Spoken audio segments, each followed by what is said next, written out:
right now, it is an honor to have the hottest free agent in combat sports join us right now via the magic of Zoom. The one and only Gable Dan Steveson joins us right now. How are you, my friend? Good to have you on. Man, I appreciate y'all having me on. I'm doing fantastic. How you doing? I'm doing great. I see that smile. You are doing such a great job, Gable. Golly. Is this all you? Is someone helping you behind the scenes here? Because what you are doing, every moment I see, you're at Bellator. Yeah, and I'm going to talk about every single stop. But this is fantastic stuff. Who's guiding you throughout this process, Gable?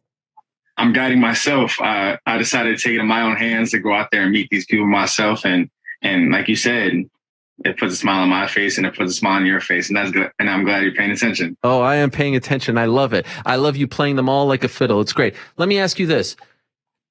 Can you go on this tour? Because people were talking about you before. I mean, national champion, you were worthy of all the praise. But does this tour happen the way in which it is happening with the kind of buzz that you are generating if you don't win gold? If you get silver in Tokyo, can you still do this in your opinion? Or did you need the gold to do all of this?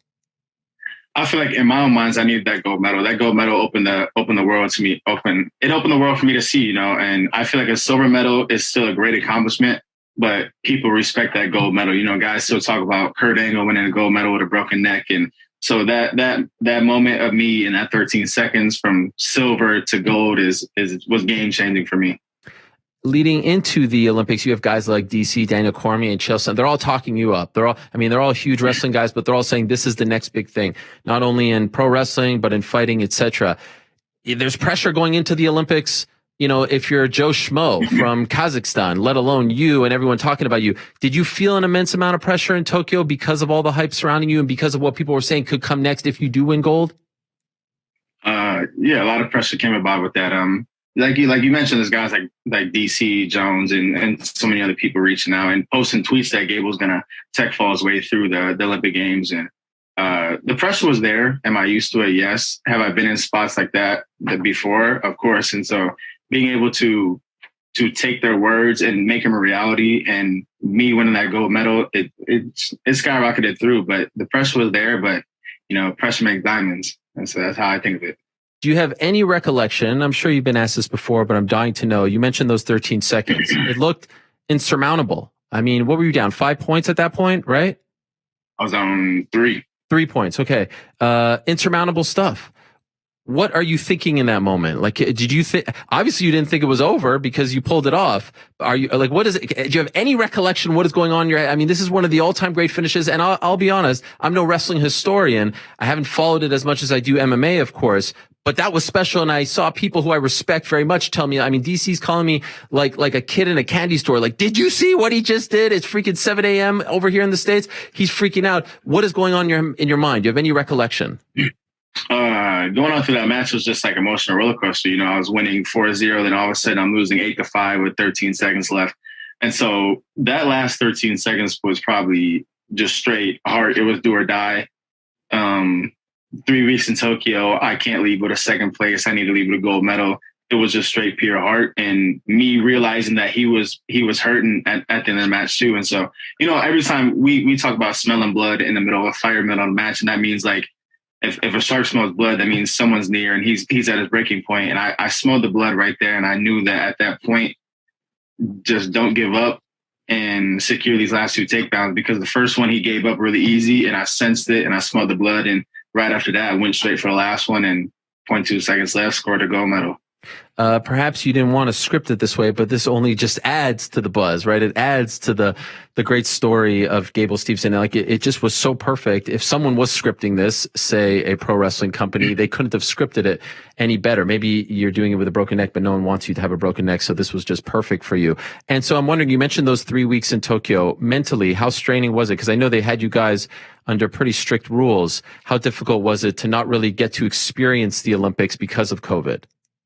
Very difficult. We got to a place called Nakatsugawa. The people there treat us phenomenally, like really, really good. And so we only had a 1 hour of outside time a day, and that was from 6:30 a.m. to 7:30 a.m. Wow. After that, we went to practice. We ate lunch and all that. Went to practice again, probably at 3, and then went back to our rooms, turned on movies and stuff, and repeated that for about 2 weeks. And when we got to Tokyo, we weren't allowed to stay in the village because the COVID and USA Wrestling wanted us to exclude from that spot. So being over there, it was mentally, I would say it was mentally draining at some points because, you know, days get long when you're repeating the same process every day. Sure. And I don't have my normal routine at home. I don't have my Xbox and stuff that I can like sit down. I don't have my regular weight room. So I was just going off what I had, and it was exhausting. But, you know, at the end of the day, I came back with what I needed, and that's how I came there for it. Is there a part of you that is sort of feeling like you were robbed of the great Olympic experience, or do you not care?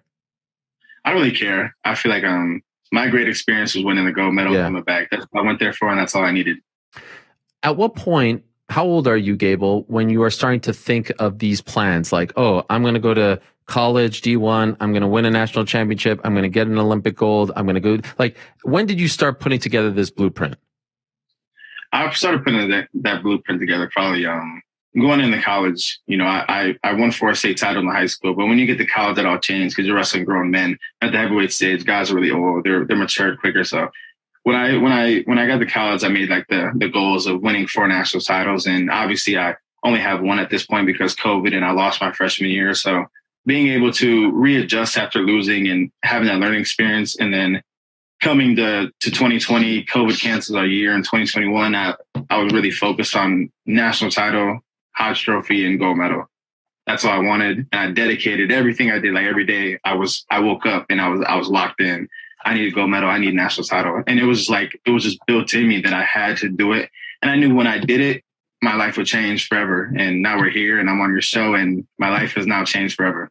Do you think you win the gold medal if the games are in 2020?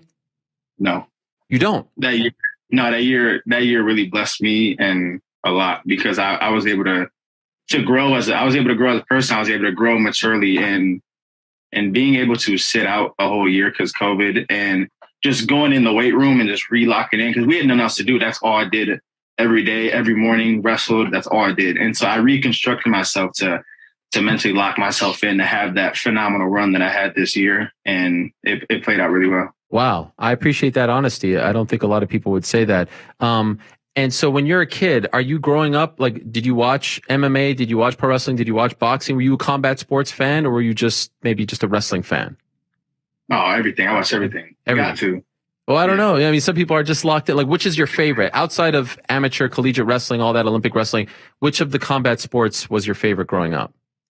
Growing up, it was most definitely fighting. Just NWA too. I mean, I would say they're both equal. I don't want to put one of them apart, but fighting, growing up, we had like guys, Anderson Silva and GSP and Lesnar and Couture would fight, and you got Tito Ortiz and Chuck Liddell fighting each other. So it was crazy that growing up watching them, and I'm at that point now where I am like pretty close to being one of those guys, and younger kids are looking up to me and watching me maybe fight or go on the WWE ring and be that person. So it's kind of a whirlwind of events because I was young watching those guys, and now I meet those guys and I'm in the same shoes they were. And I just hope that my main goal was to inspire them right now, inspire the young kids that were just like me, walking up to famous people, ask for autographs and doing all that. So for me to be an inspiration to them young kids right now is most definitely number one on my list, just because I was that young kid and now I'm 21 years old and I'm seeing the world and I'm meeting all these people like Vince and Dana White's texting, and it's very cool. And we shall get to those people in a second, but you did mention Brock Lesnar. You have often been compared to Brock Lesnar, of course, because of the University of Minnesota background. How old were you when you met Brock for the first time? I was 18 when I met Brock for the first time. Damn. I was a little kid. I mean, it was about 3 years ago, but I fought big Brock. Hair, right? Yeah, the big poofy hair. Yeah. I mean, funny story. No one knows the story. I'm gonna tell it now since I'm here. I mean, just people I'm close with. Brock came in one day and we were practicing. And the first video you probably saw on Twitter of me and him wrestling, he was real tired and all that. And he came in and he was like, "You got to cut that shit off your head." Really? And I was like, my hair. I was like, what do you mean? I like it. And he was like, no, you gotta look like a professional. And so I thought about it for like a few months, and mid-match, I'd get my hair pulled and because, headgear and stuff. Yeah. I would, a few months later, I went to the barber, and it's a barber I really don't go to. I don't really rock with him like that. He cut me up and I was like, just take the top down a little bit. He messed up my haircut. And but my fade was good, but he cut it off the wrong way. Oh no. And so I was like, maybe this is a sign like that it's time for me to cut it all down. And so my mom cuts hair too, and she took the rest of the top off, and I had shorter hair. And then a few weeks later, I was like, you know what? I'm going down to the short, and I'm gonna grow a beard out. So that's how I am now. It's a good look. Well, what did he say when he saw you the next time with the short hair? He liked it, you know. Yeah. But it's crazy. It's crazy of events. Like I go through like whirlwind of events, like 360s, because I was on the phone with him before I went to the Tokyo. He was pumping me up and telling me the ins and outs of what to do and how to be a pro. And he comes out yesterday or Saturday at SummerSlam. He got this ugly hair and the beard and all that. And back in the day, I was telling him, I was like, yo, you remember you told me to cut my hair? And I told him, you got to cut yours off now. It's not looking good. Oh man, Gable. I go through like weird 360 events, and it's like crazy. I'm going through them right now because Brock, you got to cut it off. Okay. So here's the thing, Gable. Brock Lesnar, you know, I've had the privilege of talking to a lot of big dudes, scary dudes, fighters. Without a doubt, the most intimidating man that I've ever stood next to while doing an interview. I can't say that. I'm thinking it, no lie. It's not a great look. It's a horrible haircut. You could say it like that? Holy crap. And you're not afraid that he's going to come and bury you in the sand? Nah, he knows what it is. I mean, we've had the match in the wrestling room that no one sees. So. Oh, snap. What have you done? What have you done to Brock? Tell me. You know, I take care of my business. That's all I gotta say. So when you're an 18-year-old, you're not intimidated by him? Like, did you have a moment there where this is Big Brad Brock Lesnar? Bro, I was scared as hell of him. Okay. Dude came up and I'm like 6'1". He's about like 6'3", 6'4". He put together and he was absolutely ripped. And I was like, he's bigger than I thought. This is the first time I ever seen him in person. And it was like, but honestly, it's cool to have like that mentor, that role model in my life, and have him do everything that I want to do in such a dominating fashion is cool because he can tell me how he did it and things I can do better. But when I first saw him, I was like, come on now, you gonna have me wrestle you right now? But as the time went on and we got closer and got cooler, it was not like, it was just an easier factor now. Okay, so now let's get down to brass tacks. We've done the little, preamble of brass tacks. This is big. You're not going back to Minnesota, right? I mean, what do you need to go back there? You've done it all. Like you've got a lot of money waiting for you. We're not going back, right? Can you announce it right here and now? I mean, I don't know what I'm doing yet. I think there's so many options. WWE, football, UFC. I can go back to school for 1 more year.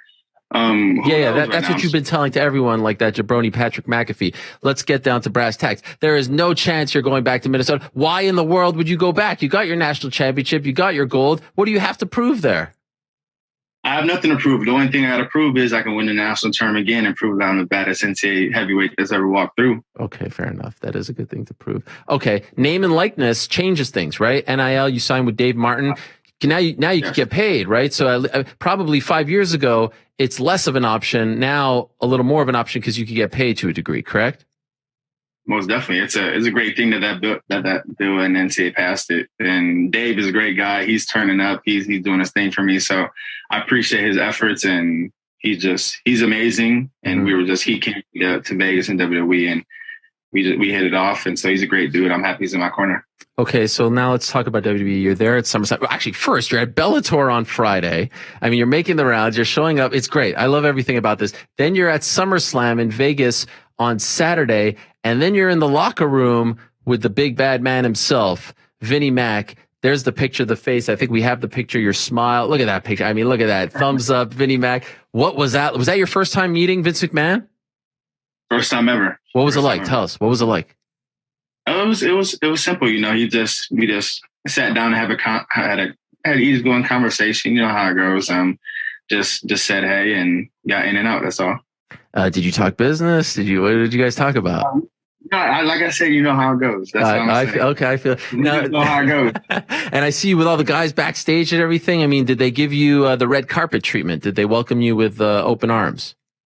Well, most definitely. They always welcome me with open arms. Triple H, he welcomes me very well. To me, Vince, that was a warm welcome. So the WWE community and the organization welcomes me with always open arms, with red carpet treatment, which is how it should be. Yeah, absolutely, man. You're gold medalist, national champ. Now, what about UFC? Because Dana White said he was going to meet with you in Vegas. Did that meeting happen? Meeting did not happen. I got to Vegas and I was on go the whole day, so I had no time to reach out or nothing. You stood up Dana White? You're a bigger badass than I thought. Man, I don't know. It's just, tell me. He's got my number. He can reach out. He's got my number. He can reach out. You felt like he wasn't coming at you aggressive enough. He didn't want you enough. He's not coming at me like that. So like I said, I'll wait my turn. Dana, you have my phone number. You have my Instagram.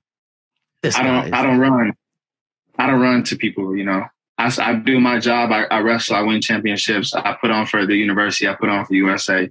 No need for me to run anywhere. Now, what about Bellator? Did you meet with Scott Coker on Friday?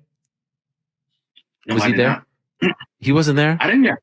I don't really know what he looks like. I just saw him from the Twitter video, so I'm not sure what he looks like. Come on. Coker dropped the ball there. If he wasn't planning on being there, I'd get on the first plane, jet, private, whatever, and I would go there just to meet with you and shake your hand and take that photo op. Okay, now let me ask you this, Gable, as I'm peppering you with these questions. If we go down the pro wrestling lane, is it WWE or bust? Or, there's another company called AEW that's doing some big things. Have you talked to them as well? No, I've never been approached by AEW. I've never wanted to reach out to AEW. My goal is to get to the WWE and be a big superstar. My goal is to get to UFC and be a big superstar. There's two ways I can go to UFC and try to be the baddest man on the planet, and go to the WWE and be the baddest man over there. So I want the biggest organizations that are gonna put forth my name in a respectful way. And I know AEW can do its job, but I've never been approached, and so we'll see if they approach. But if not, then I just move on and go to my next day. Okay, can I tell you, you didn't ask my opinion, but can I give you my opinion on what you should do? Yes. Okay, you have the blueprint right in front of you. You got the Brock Lesnar blueprint. I would go to pro wrestling first. They build you into a monster. You get the rub. You become a huge star for that audience. You do your thing there, maybe 3-4 years. You're still so young. What are you, 21 years old, right? You're so young.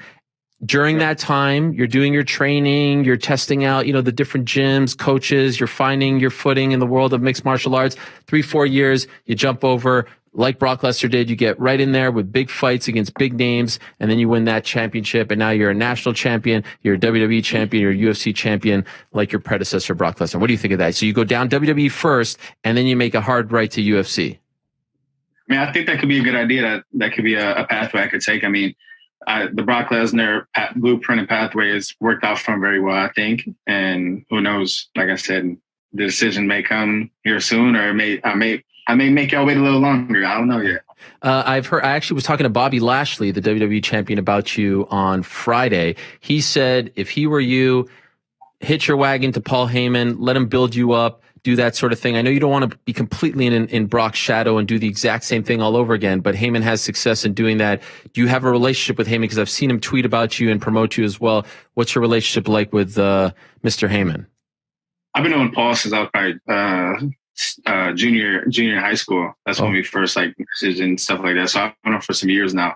And I'm not worried about being in Brock's shadow. I'm not worried about no shadow. At the end of the day, we're all doing our thing. We're all doing our job. There's no shadow. There's no nothing. And there is not one person that's going to be more bigger than the other. And if it's that way, then it's that way. But being in the shadow of someone has never been crossed my mind, because it's a job. It's a business. We're all going to make our own ends at the end of the day. Do you feel like this was almost pre-written for you, Gable? Your name is Gable Dan. You are named after the legendary Dan Gable. It actually reminds me a little bit like Tyson Fury, the heavyweight boxer, who, I don't know if you know this, was named after Mike Tyson. His father gave him that name. So it's very similar. Do you, I know your brothers were into wrestling as well, but for your family to give you that name, it almost feels like this was your destiny. Do you believe that? Just a little bit. I feel like just when the name Gable came along, and I started off young wrestling, and I've been in that spot wrestling for so long. And I met Gable for the first time when I was about 8-9 years old. And after that, he always reaches out and everything. So it feels like I said, I kind of live in a whirlwind with the haircut with Brock Lesnar and talking to people, things happening. So that was it's like a whirlwind of 360s, things just flip sides, and I do them somehow after someone else does them years before. We have one problem with WWE, if you ask me, and I love the way they have you at NXT in the front row, and they're putting you over, and they bring you out in front of the crowd. It was great. But we got a problem. There's a young man there who was a part of the American Olympic team back in the day named Chad Gable. Now we can't have two Gables on the the He's got to drop that name, right? Right? Yeah, he's got to cut the name. He's got to go to wherever. Not even his real name. No. My real name is Gable. It's 100% there. Chad Gable. You got to cut the name, my guy. I agree. Just go by Chad. Now, I have to tell you another thing, Mr. Gable. I don't know if you know this, But I'm a hardcore Buffalo Bills fan right here. Look at that. I got the football right here. Are you talking to the Bills? What's going on? Can you come to my Bills as well? What's happening? I actually do want to go out there and play football just one time. I mean, if it doesn't work, then it doesn't work. I just go back to my regular profession. But I went to a Gopher football practice. I showed up randomly. Coach Fleck gave me the warm welcome and stuff. And a Bills recruiting coordinator was just there watching the practice, and he was like, came up to me, "Hey, how you doing?" Took my phone number down, and probably like a week later, all of a sudden articles were coming out saying Gable has talked to the Bills. Which it happened, and I told him I knew the coach and I knew how he liked wrestling, and he told me too, and that's how it started. Wow. Okay. Have you ever played football before, like in high school or anything? Never. I've never played it down in my life. And so this is something that truly interests you? Yes, it does. Can you give us the pecking order? Like, what's the number one thing? Is it pro wrestling, then MMA, then football? Would that be the pecking order? The pecking order would probably be try something new first, and then choose the next path after that. So the new thing first probably be play football. Oh. Like I said, if I don't make it, then I don't make it. But all options are open. Who may get me first? Not sure. Okay, so now I'm reading the situation completely differently. Now I'm thinking you might go to the University of Minnesota for one more year to try to go back to back, like Drake once said, and then also try to walk on to the football team and try to do that thing as well. And now you are even making more buzz for yourself as you win the national championship for the second straight time, and then you leave school. Is that what we're leaning towards? No, you just made up a whole different story. All right. I'm just trying to crack you, my man. I'm trying to crack you. You made a whole different story. You know what I'm saying? I can play for the Gopher football program. I mean, they welcome me with open arms, but I can try out for the Bills or another team or beforehand, and who knows. So you're trying to make up a story on me. No, I'm not I'm trying to crack you because you're so damn good. Can I ask, when do you expect to make this announcement? I expect to make this announcement. I want to do it fairly soon, but if it doesn't work like that, then I won't make it soon. I'll just weigh it out. But at the end of the day, I'm gonna make a good decision and do what's best for me. And if it takes another month, then it takes another month. But I'm hoping before October. Okay. Regarding school, I apologize for not knowing this. Do you have to tell them by a certain point? No.